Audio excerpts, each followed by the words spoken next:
The Final Fantasy VII Remake had to live up to practically unreachable standards. Remaking one of the most legendary video games of all time is certainly not an easy task for any game company, and this is a different era Square Enix we're talking about. Following the more mixed receptions of Final Fantasy XIII and XV, there was really no guarantee that this remake was going to win everyone over. But when that first reveal trailer dropped, I mean, damn, they were really going to do this. Hype for the remake first started generating online all the way back in the PlayStation 3 era, as Square Enix released a PlayStation 3 tech demo in 2005 that showed off the awesome power of the PS3. We got just a little taste of what Aerith and Cloud could look like with the new tech, but damn did that get the wheels turning. Slowly, the hype around that idea would fade away over time, though, and it wasn't until 10 years later in 2015 when Square Enix would first reveal that they were finally making the Final Fantasy VII Remake. I can say I remember watching the trailer for the first time and almost being in disbelief. This remake was one of those things that, as time went on, felt less and less likely to actually ever happen. But at long last, it was finally real. Sure, we only got like a slight glimpse at Cloud and Barrett as they walked away from the camera, but I think that's all you really needed to show to blow up the fan base. The narration in the trailer was interesting, though. It was hinting at all kinds of things. The reunion at hand may bring joy. It may bring fear. But let us embrace whatever it brings. It seems safe to say that Square Enix was aware of how the remake could be divisive in nature. They were probably thinking of people like me at the time, to be honest. Well, with remaking what's probably their most iconic game, there's no way it was going to be the exact thing that everyone was hoping for. Then, as more and more details began to pour in, I do remember growing a bit skeptical of a few things for myself. Obviously, I was gonna still play this no matter what, but my biggest concerns were, well, for one, the move to action-based combat. Just how much action are we talking about? And then another big concern being the developers' uncertainty towards just how many parts of this they were even splitting the game into. First off, I'll admit it, I used to be a bit of an old school Final Fantasy snob. I remember thinking that the series was already starting to turn downhill with 10, as that game already kind of ruined the spirit of exploration in my mind. And I was hesitant about the inclusion of voice acting. I remember people used to rag on Final Fantasy X's voice acting all of the time. But you know what? It's actually pretty good. Perhaps I was misled by that meme. Then, 12 came out, looking kind of like an offline version of Final Fantasy XI, and while I did play this one for a couple of hours, the characters and the story never really pulled me in. As for Final Fantasy XIII, well, after the game broke the Blu-ray reader on my PlayStation 5, after getting like maybe 5 or 10 hours out of it, I never really went back, despite having, years now to do so. What I'm getting at here is, I wasn't a huge fan of what this era of Final Fantasy had become. I definitely wanted a straight one-to-one remake of the original, with ATB combat and everything. It didn't matter how unrealistic it might seem with modern graphics. Hell, that argument never really made a lot of sense anyway, when beautiful games like Lost Odyssey already exist, and they managed to pull it off very well. But back to my other main issue, dividing the game into parts, multiple parts, an impossible to know number of parts, that certainly was a decision to make. To me, I read this as the entire project wasn't even planned out that far in advance. Like, they didn't even really know what they were going for. And in reality, maybe there is some truth to that. I don't think that the devs knew if they could get it done in 2 or 3 or however many parts, and I don't think they wanted to commit to a number because I don't think they wanted to disappoint any of the fans in case they got it wrong. I do get it, but it's still an odd approach, and not something I think I've ever seen any other video game do. With the entire game taking place in just Midgar, only the first couple hours of the original game, I think there was some legit concerns that this would be some sort of episodic release or something. Where a lot of us just wanted a straight one-and-done remake of Final Fantasy VII. Eventually, after more trailers and developer interviews, the remake finally dropped. And when I finally loaded up that opening scene for the first time, I was shocked.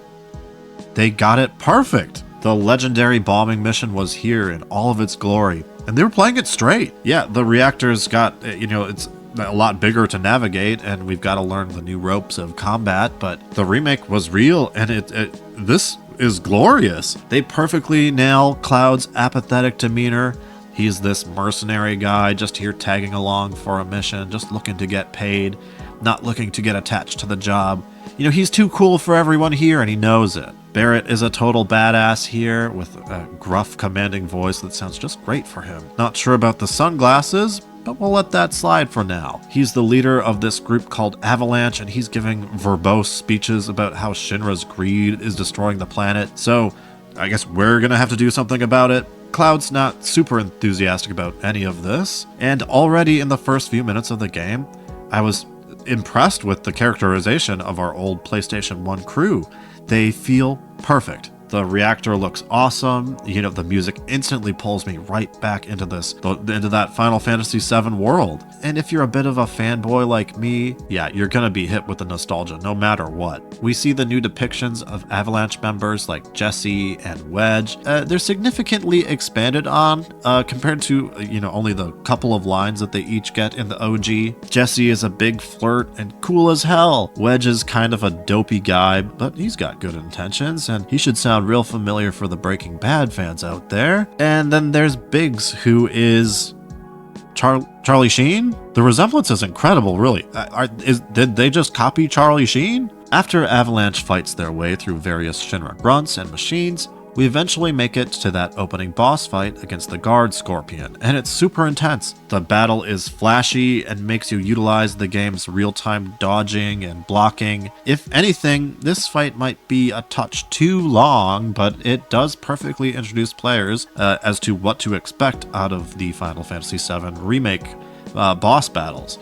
Lots of health, multiple phases to go along with it, where you have to put on a lot of pressure and apply all kinds of limit breaks. The reactor section gives us a pretty good taste of what the combat and the big boss fights are like, and everything is pretty close to how you remember it too, just grander than ever. Avalanche plants the bomb, makes the escape, and the plan is a success. In the aftermath of the reactor bombing, our group of eco-terrorists flee the scene, splitting up to regroup on the train ride back home. Cloud navigates through the chaos taking place in the city, and as he's forced to squeeze through some hidden loading screens, something interesting happens. Cloud is enticed by a burning building in the distance, and he glitches out. Next thing you know, Sephiroth is here. And by here, I mean in Nibelheim. But you don't know what that is yet. The whole place is burning down, and Sephiroth is here to taunt Cloud, but what is this? Is any of this real? He seems to be glitching a whole lot. But alright, I remember being a little bit upset here. How and why the hell are they revealing Sephiroth like this? So damn soon, too. Now, clearly, this is just like a vision or something, but why do this? In the original game, Sephiroth is first just a name you hear mentioned. He's a mystery, and the confusion around who he is and how he's even around is a huge plot point. But these things don't really pop up until you're already a good bit into the story. And our first encounter with anyone who I think the player sees as Sephiroth, well, that isn't until I think the cargo section of the cargo ship section of the game. And that's obviously not in Midgar. So I get it. There's no way they were going to release Final Fantasy VII Remake with zero Sephiroth in it. This is like a 30 to 40-ish hour Final Fantasy VII game, so I was already assuming that Sephiroth would be showing up earlier in the story than originally, maybe towards the end or something. But to just reveal Sephiroth to the players like this, in the first couple moments of the game, it's just strange. For the old fans, I think a lot of us were upset because it kind of kills the suspense leading up to the later Sephiroth reveals. And I still think that that's a genuine issue with the storytelling here. As for new players, I'm really not sure how any of this is supposed to come across. Yes, it does give them a bit of a cold open with the big bad guy that I guess they kind of figure that everybody knows already, but without any reference to what's on fire or why. And keep in mind that this is not touched on at all in this game until, well, Rebirth. But yeah, I don't love it. On my second playthrough, though, I think it did click maybe just a little bit more what they were going for here. I remember thinking, like, how would any of this make sense to a new player, right? Especially after that scene at the end of the game. But they're going to be asking so many questions, and frankly, even fans of the original game, we don't have the answers to those questions. And that's exactly it. That's kind of the point, I think. I think they want to make sure that everybody's guessing about what happens next. It is a bit jarring in the opening moments of the game, though. So within just moments of encountering Sephiroth out of the blue, we run into Aerith. She's stunning. But nope, they gotta go and make this really fucking weird too. Sephiroth's back. And he can freeze time? And now Cloud's glitching out again. Nope, never mind, Aerith's not frozen anymore, and we get a few moments in reality again. And Aerith's depiction is just as good as anybody else's. Her voice is adorable, she seems great, but what now? Aerith touches Cloud, and suddenly he can see these... what are these Harry Potter looking ghost things doing in Final Fantasy VII? The Whisperers. This is pretty different. So these guys are new to all players and appear to be working to keep things going according to fate. They are the Orbiters of Fate. It's all very strange, and it almost becomes a bit meta in a way. The way I interpret it is these guys are here to try to keep the story on the beaten road of the original. Defying fate becomes a pretty big theme of the remake, but can we do it? Well, I don't know. But I will say, I kinda hated Square Enix for messing with the story to this capacity, and the Whispers were maybe my least favorite aspect of probably even the game in general. Now that I have had some years to sit on this, though, and obviously we have Rebirth too, I guess I'm not sure how I feel anymore. I don't hate it. I kinda even like the new mysteries that the game sets up, but I still find the opening sequence to be a bit off. And then there's the ending too, and we'll get to that later. One thing seems very clear at this point, though. This is a very different Final Fantasy VII than the original. Or is it? These Whispers rush after Aerith and she runs off, and Cloud gets pursued by some Shinra grunts, and things are just kind of back to normal. Cloud meets up with Tifa at 7th Heaven, and again, they absolutely nail the character here as well. Marlene's here, and she's cute as hell. Cloud's arguing with Barrett about the payment for his job, and it's all feeling very much like Final Fantasy VII again. The one you remember, just with brilliant directing and voice acting now. And for the majority of the game, things do play out the same as the original. You've got the same destinations, the slums, the reactors, the wall market, the sewers, and of course the Shinra headquarters, but what happens along the journey, it is a little bit more open for change, both in the forms of whispers and all that kind of stuff, but also with some more lighthearted changes and lots of room for expanding the characters and adding new stories into the plot. The remake introduces a lot of new characters, and they're alright. I guess I'd say they range from kind of annoying to okay. You've got some new characters like Cloud's landlord, Marl, and she's pretty sick because she lets you stay there for free. But are you really going to care about her that much? Are you going to care about Marl more than you care about Tifa? Probably not. Are you going to care about Roach like you care about Reno? I kind of doubt it. Are you going to care about Kyrie like you do Yuffie? Of course not. But I do like that they're setting up a lot of new characters so that we can later on see their own stories continue throughout Rebirth. It's kind of like having multiple Johnnies here, where they start in Midgar, and then in the later games we can see where this takes them. Speaking of Johnny, I still think it's a little weird how Cloud was just so willing to kill his ass right on meeting him. Yeah, and I get it. Johnny sucks. Of course he sucks. But seeing this cold executioner style Cloud it was kind of odd for me.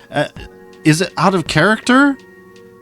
I guess not really. I think it was just more surprising because there aren't a lot of moments like this, like where you see this ruthless side of him, especially in the early game. Yeah, he's cold and he doesn't seem to care about anything, but in the original, he wasn't shown to just be willing to commit murder in the middle of the streets. But of course, how can we not mention Chadley? He gets a lot of heat for being annoying, but in Remake, he's not that bad. He's a weird little research dude who you got to give him battle intel, and he'll give you nice rewards for it. He even gives you like materia and stuff. Sure, he pops up literally everywhere, but honestly, I didn't really hate Chadley when it came to Remake, because he's like the most... You understand this guy's here for gameplay reasons. Now, as far as Rebirth Chadley, that's a story for another day. If there is one thing that the remake absolutely nails, though, I think it's, like I've mentioned a couple times, it's the characterization of all of these characters. This was honestly a pretty big concern with me when it comes to the remake. Final Fantasy VII characters have returned in many different forms since 1997. You have the Advent Children movie, and you have various spin-offs like Crisis Core and Dirge of Cerberus, and there's Kingdom Hearts too. The problem is, Cloud is a very complicated character. He goes through a lot of development in the story. And if you take like the opening Cloud to like the end of Disc 1 Cloud, Disc 2 Cloud, Disc 3, he's very wildly different in how he sounds and behaves.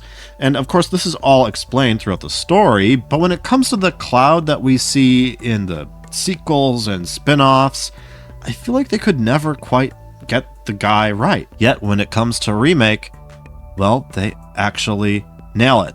I love this take on Cloud. He feels so true to the original. Now, we gotta give huge credit to all the voice actors in the remake. I think it's very clear that Cody Christensen understood the nuance that goes into playing Cloud. There's a lot going on with this mixed up ex-soldier, a lot more than he even understands himself. He's a mercenary picking up a job to help an old friend. But as that job brings him closer to the Shinra Electric Company, his past starts to catch up with him. Shinra is a power company, but they've essentially taken over the government and the military of Midgar. Cloud, as a former first-class soldier member, was basically like an elite soldier for the Shinra military, with soldier being like the best of the best. And Cloud is a cocky little brat in the beginning of the game. He's not interested in a damn thing going on, only here for the money. And he carries himself like he knows he's cool as shit. As we break down Cloud's shell, though, the party members will slowly begin to see the real man that's underneath there. Or do they? Barrett is a big old commanding force in the game, driving the party and the plot forward for most of the first half of the game. Boisterous and a bit brazen, Barrett is a little rough around the edges, but the man has good intentions. He's the leader of Avalanche, a group of, well, yeah, I guess you'd call them terrorists, but Avalanche, they are looking out for the planet here. Shinra is destroying the damn thing, sucking up all the Mako with no regards to what it's doing to the planet. But despite his tough demeanor, Barrett has a caring side to him. He shows his true colors when it comes to taking care of his little girl Marlene. She means the world to him. But with the dangerous choice of his work, it leaves Barrett torn over his sense of duty. Yet, somebody's gotta stop Shinra. I don't see anybody else stepping up, right? Well, there's Tifa. Tifa's stepping up too. Tifa plays a huge role in Final Fantasy VII, but the most important parts of her story come in the later half of the game. So in Remake, we're just kind of getting a nice setup for what's to come later. She's a childhood friend to Cloud, and that's very important, as I've mentioned, but let's just not go quite there yet. In Remake, though, her already established connection with Cloud lets her kind of rope him into getting involved with Barrett and all these Avalanche schemes. Tifa runs a bar in the slums, but there's a bit more to her than that. Hiding in the basement of her bar is the base of the Avalanche operations. So not only does Tifa run the most successful bar in the slums, she's also a martial arts expert. So when it comes to these missions, these bombing missions and such, if Tifa comes along, you know you're in good hands. Tifa is wonderful in this game. They perfectly encapsulate that girl next door vibe with her, and she's also kind of a badass at the same time. She's shown to be confident and level-headed. She even tries to take down Don Corneo, a scumbag crime lord from the wall market, all by herself. Now, that doesn't necessarily turn out best for our girl, but who knows? Maybe she'll get it done. After the next Shinra bombing mission turns sour, though, Cloud ends up crashing through the roof of a church and is reintroduced to Aerith. Aerith was another character that I was a little bit worried about with the remake, but I think they did a great job with her as well. Aerith is cute, she's tough, a little flirty, a little fiery, And she's not afraid to get mixed into the fray. After all, her whole life has been spent being chased down by Shinra scum. Aerith is the last ancient, the last protector of the planet from a spiritual standpoint. And while the Avalanche gang tries to save the planet from Shinra through violence and disruption, Aerith can actively communicate with the planet's life force, called the Life Stream, and try to help in her own ways. The Life Stream is everything when it comes to Final Fantasy VII lore. And that's a lot to get into, but basically, Aerith is a very special magical girl with a very important role. But most of all, she's just lovable as hell. The wall market sections are an absolute blast to play through. As Cloud tries to come up with a way to meet up with this Don Corneo guy, you spend a lot of time running around with Aerith, and I think this section of the game was probably my favorite. The sleazy vibes, these strange NPCs like Leslie, who has this whole new side quest about a girlfriend who gets mixed up with some Don Corneo bullshit. Anyway, Aerith,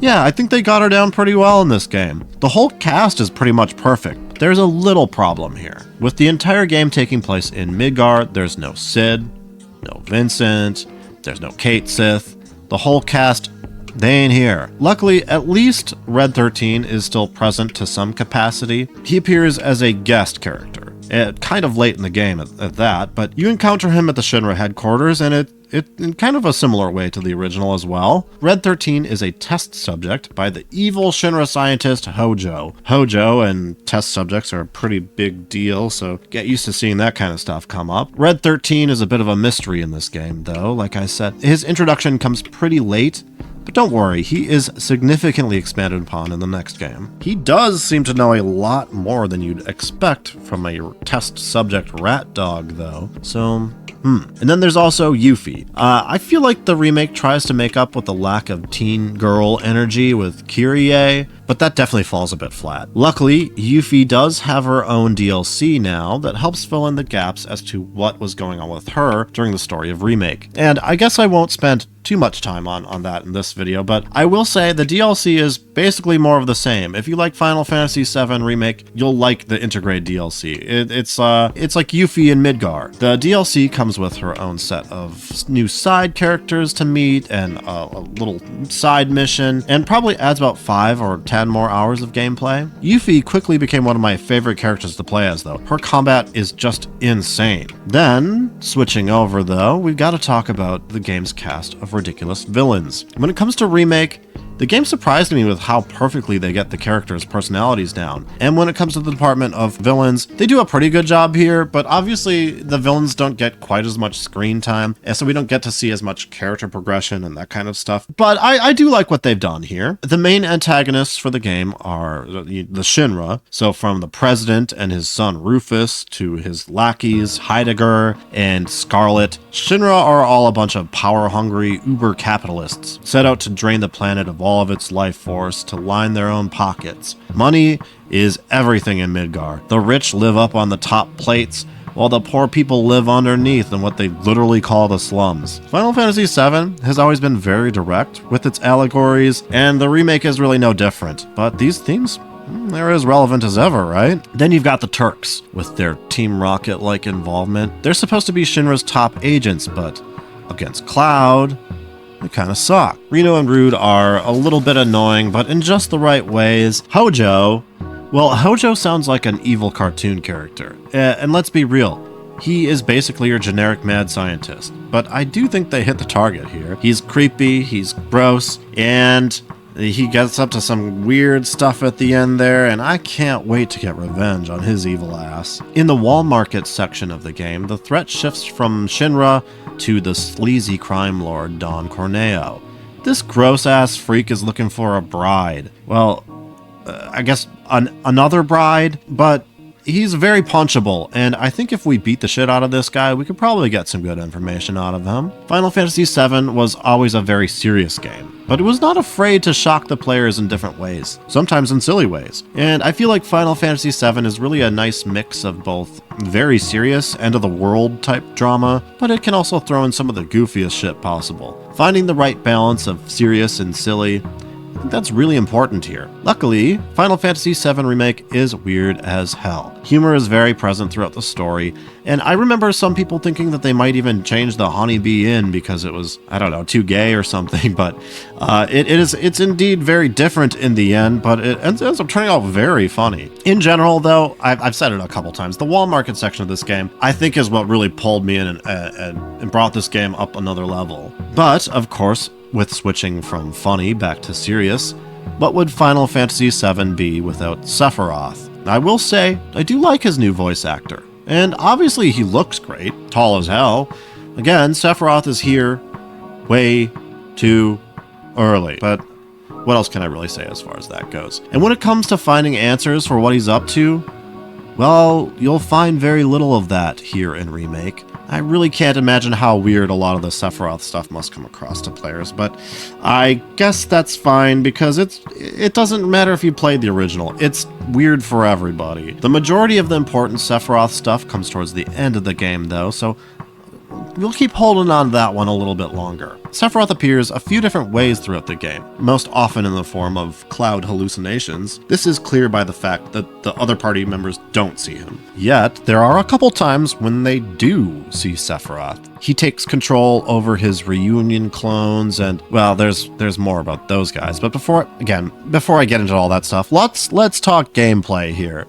While 2016 me was disappointed to find out that the game would not be turn-based, 2025 me is kind of in love with this new combat system that the game has created, especially with Rebirth's additions in mind, but the foundations were laid out here in Remake, and I've gotta say, the battle system absolutely rules. We've got a wonderful blend of both action and menu-based combat here. You've got to attack and defend against enemies in real time, but as you do, you'll also build your character's ATB bars. Once filled, you can pause the combat to input a command such as a weapon ability, cast a spell, use a healing item, and more. And certain stronger commands might require more than one bar to be filled. You'll learn that the basic flow of combat becomes kind of like this. Lock onto a combat, strike it a few times with regular attacks to build ATB, pause the combat to select a command from your menus, maybe a big attack or a magic spell or whatever, and while that animation plays out, you switch over to another party member, mash a couple attacks,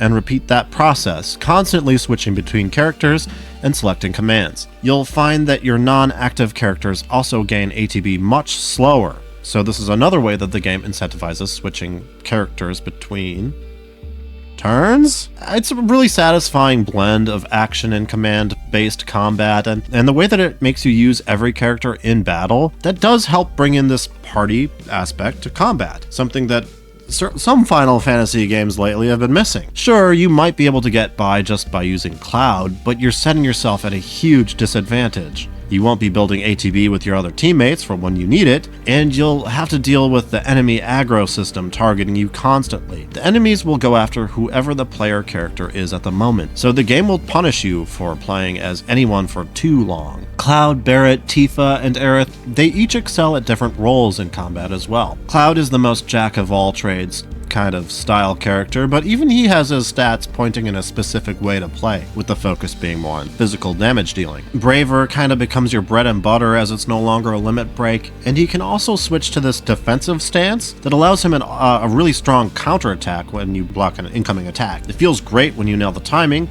but it also moves slow as heck, so you gotta be careful. Barret is your ranged attacker, and he also doubles as a bit of a tank with a big focus on defensive abilities, and he even has a couple useful abilities that take damage for the other party members. So Barret can also equip a melee weapon, but to be honest, I never really got the hang of that.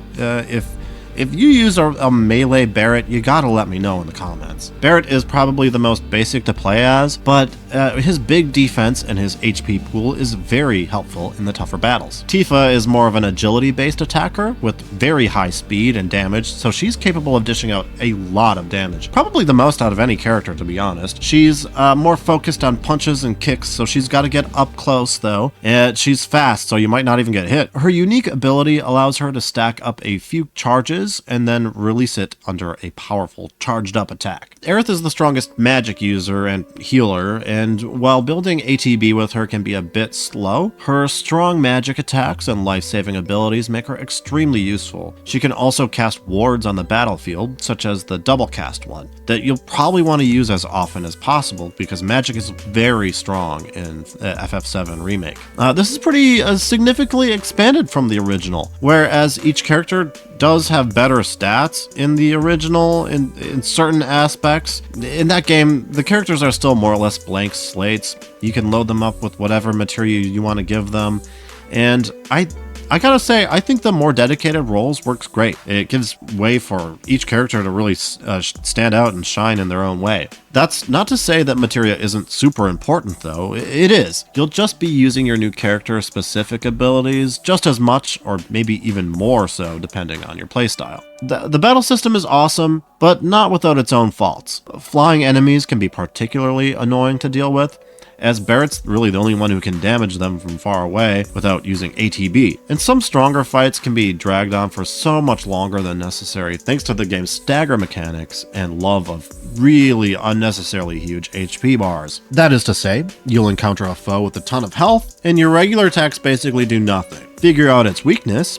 and you can start to build up the pressure gauge. And eventually, once that's filled, you get to topple them into a staggered state. This is when you unleash all of your strongest attacks and limit breaks, as the stagger effect stuns the enemies and increases damage taken. Limit breaks work the same as you'd expect in FF7. Take damage from incoming attacks, and eventually this little bar will fill. Once fully charged up, you can use your character's special ability with crazy animations and massively powerful effects. So, I've been talking about materia, but I guess I haven't even really explained what that is. It basically functions almost the same as it did in the original. Each weapon and armor piece has a certain amount of slots for you to equip your magic spells onto, in these little forms of materia. They can range from magic spells to stat enhancements and more. Linking together two materia becomes an option with certain equipment, allowing for even more strategizing. I'm glad they didn't really mess with the materia system too much. It works just as great in an action setting as well, but they definitely left out some of the more memorable materia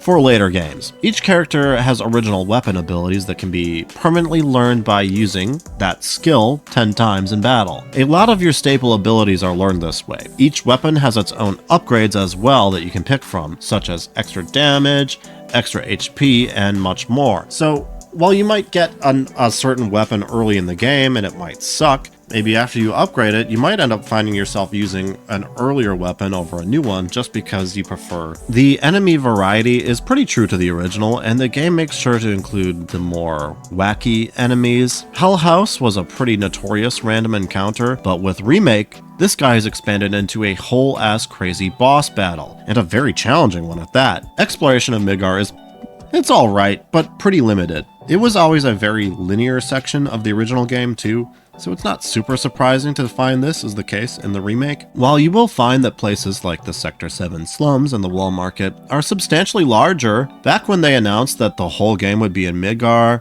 I kind of thought we might be seeing new sections of the city, and that's not really the case here. There is actually a really cool part of the game where we see how Jesse's family lives up on the plate, and it's awesome. But I thought we'd be seeing a bit more of this kind of stuff. Still, Jesse's new story moments are rather heartbreaking and shine a different light onto that whole plate situation from later on in the story. Exploration around the slums and in the dungeons feels pretty good for what we're doing here. Yeah, there are a lot of narrow roads, and like in general, the most of the maps are pretty linear. It's not so linear that it feels insulting, like I think how a lot of people feel about Final Fantasy XIII. And at least these smaller maps do allow them to go all out with the visuals. I mean, that's another thing I guess I haven't really said, but this game looks damn good. Really good. It did make me curious as to how we'd see the rest of the world map expand in future parts. Are they going to be as linear?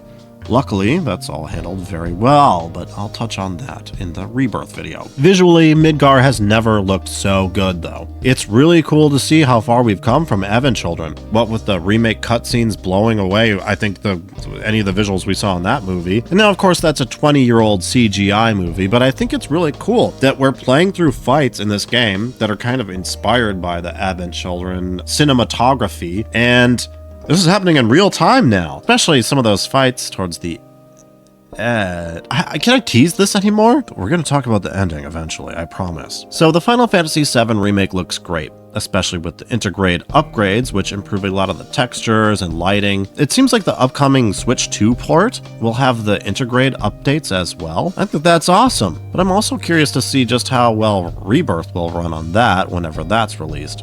And they haven't announced it yet, but I think it's pretty safe to say that this is coming. I think it's just cool to see that Nintendo's finally getting these Final Fantasy games. And while Remake is visually fantastic, the game might sound even better than it looks. The voice acting in this game is truly incredible. Every character sounds great, and they really help breathe so much life into the depictions of characters, Cloud, Tifa, Aerith, everybody here. There's a lot of nuance that goes into this story, and it seems to me like the voice actors, they really actually understand the roles that they're playing here. Final Fantasy VII is easily one of my favorite video game soundtracks, and Square Enix does a brilliant job with the many remixes and new takes on the old songs. With 156 tracks, the soundtrack is massive and varied with all kinds of different genres and styles. You can even collect a bunch of original remixes as a little collectible CDs you can find in the game. Nobuo Uematsu only contributed one new song for the game, Hollow, but it serves as kind of the theme to the game, and it's a beautiful new song. After hearing it teased throughout the game, when you hear the final version kick in with those drums at the end... Oh no, I'm teasing the end again. The feels are crazy, but okay. Just one thing more, and we'll get to it. We gotta talk about some of the aspects of the game that I didn't like so much. Because even though I really do love so much about what they've done here, the game is not without faults. First off, the game does feel stretched at times. Like, literally. The game just moves slow sometimes. There are quite a few sections in the game where Cloud is forced to walk at like a snail's pace. And I guess a bunch of these are probably those fake loading screens where you gotta slowly crawl through like a narrow passage or duck under something. The game does like to do that kind of stuff. Certain areas like the sewers and the train graveyard are awesome to witness the first time around, but they quickly outstay their welcome. They definitely feel like they stretch out the dungeons maybe a little too long. This also extends to the storytelling. While I love the way that the character interactions and relationships are expanded on, and I'm all for seeing new interesting characters added to the story, do we really have to spend so much time around characters like Cloud's landlord? Or, like I was just saying before, there's an amazing scene with Jessie and her parents, and it's got all these brand new story elements that make sense and help set up Jessie's distrust in Shinra and help add additional context to the character that was once kind of one note in the original. Jessie is cute as hell. She's also a big old flirt, but it's a bit of a front. I think it was fantastic how they expanded on her character. So why didn't they do more of this? Maybe give us some crazy Biggs backstory too. Maybe make Wedge more than just the lovable dumb cat guy. More of the characters that we care about and a little less of characters like Chocobo Sam. And then there's the side quests. Some of these are really bad. Like, we gotta help a little girl find missing cats, or we have to go kill some giant rats. Those kind of side quests, they're here for you to get some extra fights and get some experience and, maybe grind some skills or whatever, but no. The real reason you're going to complete them? It's for the rewards in the wall market. These side quests tie into what dresses you unlock for Aerith and Tifa, and I know what kind of people play these games. I know you're going to do the stupid side quests. I did the stupid side quests. But, whatever. Most of the quests, they're not awful, maybe a little bland. The earlier ones don't really contribute anything of any sort of substantial narrative additions, but, they're fine. We learn that the kids in Midgar are weird as hell, and, I guess this old chick she's from the spin-off books. Same with Kyrie and Leslie, actually. So that's kind of cool, but she doesn't really do anything very interesting here. And Leslie does have some cool story moments, but I feel like I didn't like this guy as much as I was supposed to. Now, this is my most minor complaint, but I think it's worth bringing up. Sometimes simply walking past the NPCs can be very annoying. If you run past too many at once, They all go off like a freaking bomb. And while that's kind of funny in its own way, these NPCs can also be very annoying when they talk over the main characters in the scripted scenes where you have to like follow someone through town. Another very minor thing here. What's up with everyone in town saying Merc so much? Everyone in Midgar and their grandma has heard about this new Merc. Everywhere you look, it's Merc this, Merc that. It's weird. It's either that or fiends. These NPCs love saying fiends so damn much. That one's all right though. You know, I was just playing Final Fantasy X, and I noticed the NPCs there have the same weird obsession with the word fiend. So, maybe it's true after all. Maybe the Final Fantasy VII and Final Fantasy X worlds are connected after all. But, okay, these are all rather minor issues, like the side quests they're kind of dull, but it's a few extra battles, and you can skip them if you don't want to do anything with those dresses anyway. Let's get real here. Let's talk Whispers. So, probably gonna love them or hate them. Actually, I don't know about that. How do you guys feel about the Whispers now that we're a couple games into this stuff? Does anybody love the Whispers? I'm not so sure about that. I definitely didn't like the idea of the Whispers at first, but after playing the game a couple of times, I guess now I'm at a point where I'm cautiously optimistic. Again, I wouldn't say I like them, but I don't hate them. And then, okay, let's do it. Let's talk ending. Now, I'm not going to talk about any Rebirth stuff, of course, but I do want to talk about this game's ending. So if you don't want to see that, you can skip ahead a little bit. I'll probably put a little time on the screen right now so you can skip to that if you don't want to hear me talking about that. Starting with the Whispers. Through Remake, we learned that these beings are created by the planet, trying to keep destiny in line. Through the game, we can see that Whispers are actively trying to interfere with Sephiroth's plan, such as this weird fake-out moment where, at the Shinra headquarters, Barret gets stabbed. These Whispers are able to revive Barret. So, are we on Team Whispers now, or what? Yeah, let's rewind. Things are playing out pretty similar to the original.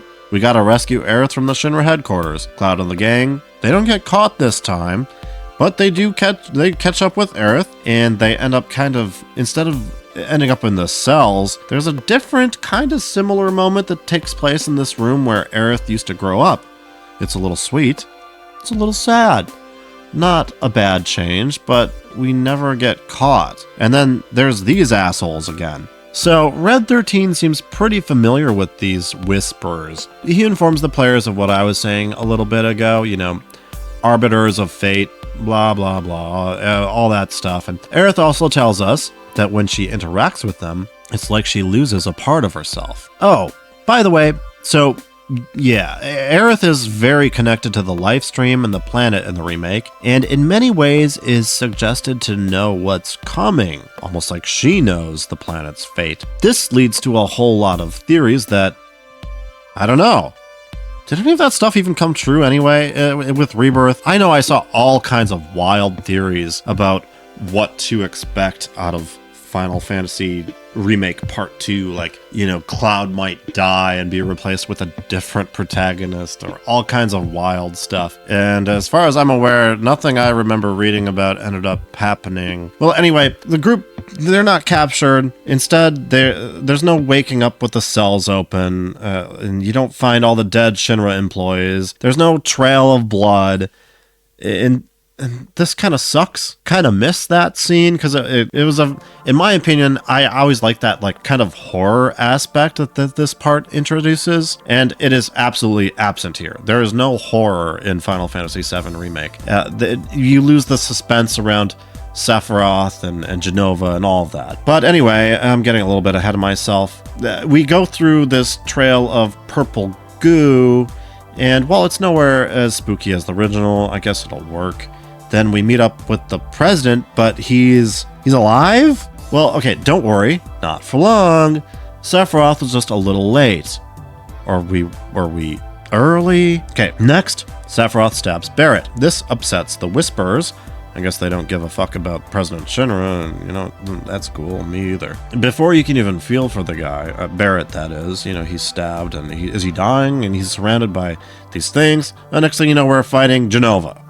So Genova's body was kept in the headquarters here and released by one of the Reunion clones who take the form of Sephiroth. This fight is completely badass, by the way. After defeated, we see this specific clone was Marco, our old next door neighbor.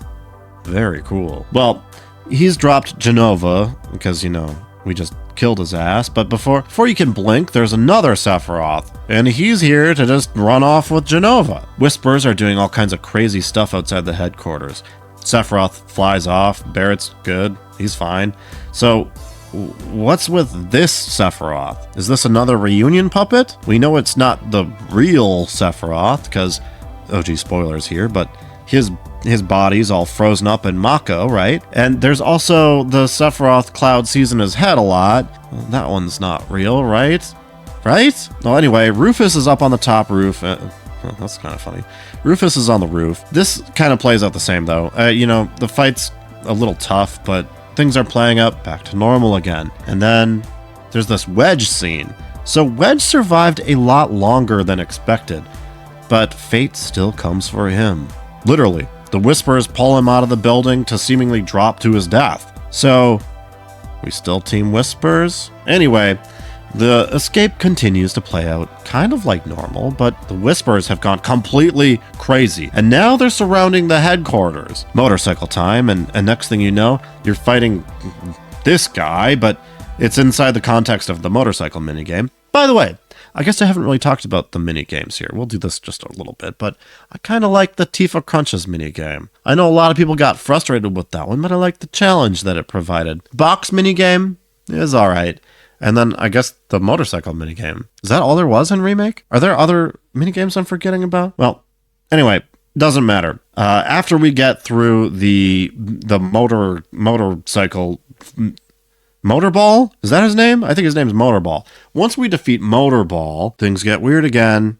Sephiroth is here. What version is this one? He's got feathers. Aerith also seems connected to this Sephiroth. Like I mentioned earlier, she seems to know a lot more than she's supposed to know. This seems to be a big part of the game. Is that it seems to me like both Aerith and Sephiroth almost know the events of the original game. This leads to a lot of people talking about how, this is like not a remake, but a sequel. But I wouldn't call it a sequel either. Well, anyway, doesn't matter. The planet screams and Zack's here? And in that scene? The Price of Freedom scene. Okay, yeah, we're familiar with this, but what are Whispers doing here? Then, back over to our main cast, Sephiroth has opened up a literal portal. Sephiroth taunts us to follow along, and Aerith calls this the point of no return. Destiny's crossroads. And on the other side, freedom. So they walk through, and what now? Sky's going crazy, Cloud can fly? The Whispers are all going crazy. There's the goddamn dark sides here, and Cloud's hopping up between blown up pieces of the highway, like we're watching Advent Children or some shit. And now we're really in the end game. I kind of hated it the first time I got here. Yes, on my second round it wasn't quite as jarring, but I think when Tetsuya Nomura was announced to be in charge of directing Remake, and you had people whining about them going Kingdom Hearts with the remake. Now this part here, this is seeming kind of Kingdom Hearts. I'm playing Kingdom Hearts now. This is the part they're talking about. I think those fears were somewhat warranted, but with the Whispers and all that, I get why people might not want them here. And to go back to the Kingdom Hearts thing, I mean, like I said, I'm playing through the Kingdom Hearts series, so I can kind of see some of these comparisons here. Regardless of how you like that, we're fighting Darkseid now. Just kidding. We're fighting the Whispers here, and this big guy splits off into 3 little Whispers that seem to take inspiration from Advent Children. And, once defeated, we're back into all the craziness here. Sephiroth sucks up all the leftover Whisper juice and then starts throwing around pieces of roads and shit. And what are we doing here? Now we're fighting Sephiroth. Which Sephiroth is this one now, by the way? Well, it doesn't matter. We're fighting some sort of Sephiroth. And I'm not going to lie, this last boss battle, it's very good. It's very good. I might have been thrown off by the spectacle of it all, but I can't deny this is a much cooler boss fight than Motorball. The fight starts out pretty simple, but as the rest of the party joins the fight, he starts getting really cheap. You really want to make sure you're watching your health closely and use up, any elixirs or whatever, because this is it. It's an awesome boss battle, and once Sephiroth is defeated, well, back to more craziness. Sephiroth shooting his own whispers at the party now, and Cloud goes for the kill. But Sephiroth teleports him somewhere really weird. The edge of creation. Sephiroth sounds like he wants to team up, to go defy fate together, but Cloud, he wants nothing to do with that. 7 seconds to the end. Time enough for you, perhaps. But what will you do with it? What the hell does any of this mean? 7 seconds? Don't worry, I'm sure that will come up in Rebirth. Meanwhile, back at Shinra's lab, Hojo sees Genova has escaped and he's laughing his stupid ass off. Then, back over to Zack now. And we get a quick and very deliberate shot of Stamp, but I didn't even mention Stamp in this review yet. Stamp's this little dog. He's like like a propaganda dog. Whatever, he's a little different this time. This Stamp looks different than the Stamps we've seen before. Zack has survived his assault though. And what? The music kicks in. And it seems like this is really happening now. Zack tries to make his way to Cloud. Trips, of course, but then something strange is happening at Midgar, in the distance. At this point, I remember just feeling so thrown off by everything I had just seen. I think I mostly understood the weight of it all, but it seemed like through the actions of defeating the Arbiters of Fate, that the story from this point was free to walk a very different path than the original. With the Whispers defeated, maybe things could really play out differently from here. And Zack's back. What? Well, then we quickly go back to Midgar and everyone's favorite landlord. Looks like she's made it. Great, because I was so worried. Biggs, though? What? No, hold on. What? Biggs is fine, too? Then I guess Marlene senses something in the distance, and we shoot back over to the main party, and they're talking about what's next. The plan. Follow after Sephiroth and defeat him. Then, all that hype for Rebirth, and I can't blame them. It's a very optimistic moment. They feel as if they've broken free from the chains of fate. Suddenly, it begins to rain. The game's coolest song kicks in, and it seems like the Zack that we just saw, with his own Cloud, walks through and past our normal Cloud. Aerith says she misses the steel sky, and that's it. That's the end. Sorry to hit you guys with the play-by-play like that, but the ending is confusing, like deliberately so.